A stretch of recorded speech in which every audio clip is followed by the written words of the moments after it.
5 ciri-ciri kalau Anda adalah orang yang spiritualnya tinggi. Kalau orang bilang tentang spiritualisme, itu nggak selalu harus berhubungan dengan segala sesuatu yang goib, ya. Jadi sebenarnya ini adalah ciri-ciri yang simple yang kamu bisa amati di dalam hidup.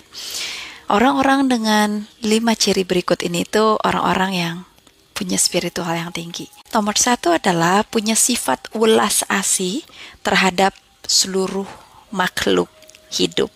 Nah, jadi orang ini tuh bawaannya tuh terkoneksi ya dengan makhluk hidup lain. Ada rasa kasih sayang yang tinggi, welas asih. Sehingga orang-orang ini itu kalau dia nanam tanaman, biasanya tanamannya selalu tumbuh subur. Kamu tahu kan ada ibu-ibu yang dia itu kalau nanam apapun selalu berhasil. Jadi tanamannya tuh semua tumbuh subur. Nah, tipe orang kayak gitu dia tuh karena dia spiritual. Kemudian dia disukai sama binatang. Biasanya orang-orang seperti ini juga sering didatengin sama kucing gitu ya, di jalan tiba-tiba datengin dia karena kucing itu makhluk yang peka terhadap energi. Dan orang-orang seperti ini juga biasanya kalau dia beternak atau dia juga senang pelihara-peliharaan di rumah ya, kayak pelihara ayam gitu. Ayamnya itu bisa beranak banyak ya. Terus dia itu juga kalau pelihara mungkin kayak burung, burungnya itu sampai bertelur, beranak, dia tuh jadi tumbuh besar. Atau dia pelihara mungkin kayak anjing, kucing di rumahnya, kayak gitu ya. Dan juga orang seperti ini karena dia welas asih, dia juga jadinya banyak disukai sama orang banyak. Tetangganya sayang sama dia. Orang-orang di sekitarnya tuh seneng kalau ada kehadiran dia. Kamu tahu kan kayak misalnya kalau kita tuh pengen pergi gitu ya. Terus kayak kita tiba-tiba teringat aja nih, ajakin si ini yuk. Soalnya kalau dia ikut tuh kayaknya tuh suasana tuh jadi seru. Orangnya tuh kalau dengan kehadiran dia tuh, kalau ada dia nongkrong bareng kita tuh jadi fun, jadi seru, jadi enak. Karena orang ini energinya enak. Nah, orang seperti itu. Nomor dua adalah memiliki kepekaan yang tajam. Maksudnya kepekaan yang tajam itu jadi orang ini tuh sensitif. Dia itu kalau bicara dengan seseorang, dia tuh mudah untuk mengetahui apa yang sedang dipikirkan oleh orang lain. Dan dia juga dengan mudah mampu bicara dengan emosi terdalam dari seseorang. Kamu pernah nggak kamu ngobrol sama seseorang, entah itu teman kamu atau mungkin orang yang ketemu dimanapun, orang asing atau apa, tapi saat ngobrol sama orang itu tuh seperti kenal kamu lama. Orang itu tuh seperti kayaknya tuh dia tuh ngertiin kamu banget dan kamu ngerasa kamu dimengerti sama orang itu, ya. Jadi itu tipe orang yang seperti itu.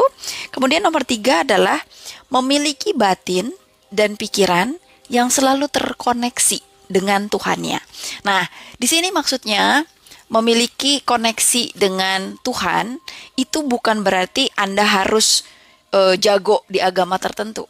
Ya, spiritualisme yang tinggi itu tidak selalu sebanding dengan religi yang tinggi. Ya, jadi ada orang yang mungkin dia secara agama dia tuh nggak pinter-pinter amat, dia juga nggak pernah habis baca kitab suci gitu ya, nggak yang sekolah agama, tapi dia tuh sangat-sangat memaknai dan sangat-sangat ngerasa terhubung bahwa dia itu di bumi ini ada sebuah pencipta yang jauh powernya di atas manusia gitu. Ngerti ya? Itulah spiritualisme. Jadi nggak selalu dikatakan pasti dia jago agama. Dan jangan salah, orang yang secara agamanya jago belum tentu dia spiritualnya tinggi. Bisa jadi dia cuma pinter di teori. Ngerti ya?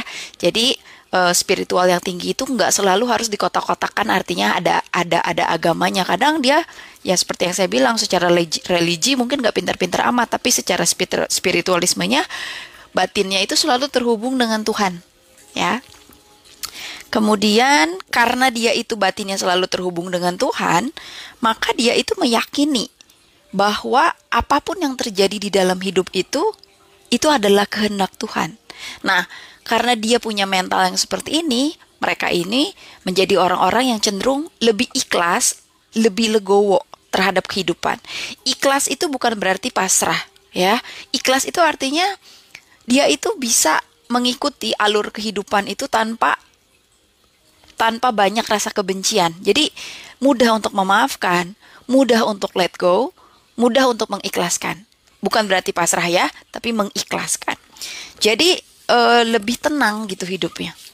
Kemudian nomor 4, orang-orang yang spiritualnya tinggi itu mereka rendah hati. Rendah hati itu artinya tidak sombong. Mereka itu selalu merasa dirinya itu butuh lebih banyak belajar, tidak pernah mengagung-agungkan dirinya, tidak pernah merasa bahwa dirinya itu adalah yang paling piawai atau paling jago gitu. Jadi dia selalu belajar dari kehidupan. Seperti ilmu padi ya, semakin berisi dia semakin merunduk. Karena semakin kuat spiritual seseorang, semakin dia paham apa yang ia miliki bukanlah miliknya, tetapi hanyalah titipan dari Tuhan. Jadi dia tidak menonjolkan diri walaupun dia mungkin memiliki banyak kekayaan atau kelebihan gitu. Dia nggak ngerasa itu perlu ditonjolkan karena dia meyakini esensi kehidupan itu adalah titipan. Semuanya itu adalah titipan. Jadi dia fokusnya itu hidupnya diisi bukan cuma sekedar untuk pemaknaan dirinya sendiri, memenuhi kebutuhan hidupnya sendiri dan keluarganya, tapi juga ada sebuah visi misi yang lebih besar daripada itu.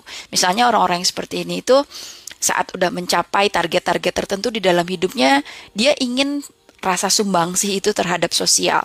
Jadi orang-orang seperti itu tuh suka melakukan kegiatan-kegiatan sosial untuk membantu orang ya, donasi, atau mungkin bahkan memiliki yayasan untuk membantu orang-orang kayak gitu. Jadi punya jiwa yang aku tuh diciptakan Tuhan bukan cuman sekedar untuk kesenangan diriku sendiri aja, tapi ada sesuatu di mana hidup aku ingin juga berguna buat orang lain.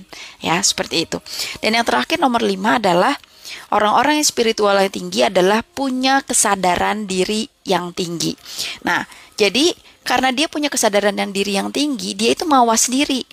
Jadi di dalam hidup itu dia mudah untuk beradaptasi dan dia juga mudah untuk diterima di banyak kalangan. Karena dia itu orangnya tahu diri, ibaratnya gitu. Jadi dia disukai banyak orang, dia juga jago untuk menempatkan posisi dia, diri dia di berbagai lingkungan. Sehingga membuat banyak orang tuh suka sama dia karena dia tuh orangnya tahu diri gitu ibaratnya. Oh ya kalau dikasih bantuan, dia dikasih tumpangan, dia tuh bersyukur, dia tuh attitude-nya tuh baik gitu. Jadi orang-orang juga senang sama dia, dia tahu diri gitu. Jadi bukan yang serakah, bukan yang licik gitu, enggak, karena dia orang yang tahu diri dan apa-apa itu enggak langsung cepet-cepet nyalahin orang lain. Dia akan introspeksi dulu diri dia, kenapa ya jadi A, kenapa jadi B, apakah ini karena sifat aku yang buruk atau memang orang itu yang memang tidak mengerti aku atau apa. Jadi dia enggak semerta-merta nyalah-nyalahin orang gitu karena dia mawas diri. Nah, kalau kamu menemukan orang-orang dengan tanda-tanda seperti ini, orang-orang seperti ini tuh sangat baik loh untuk kehidupan kita.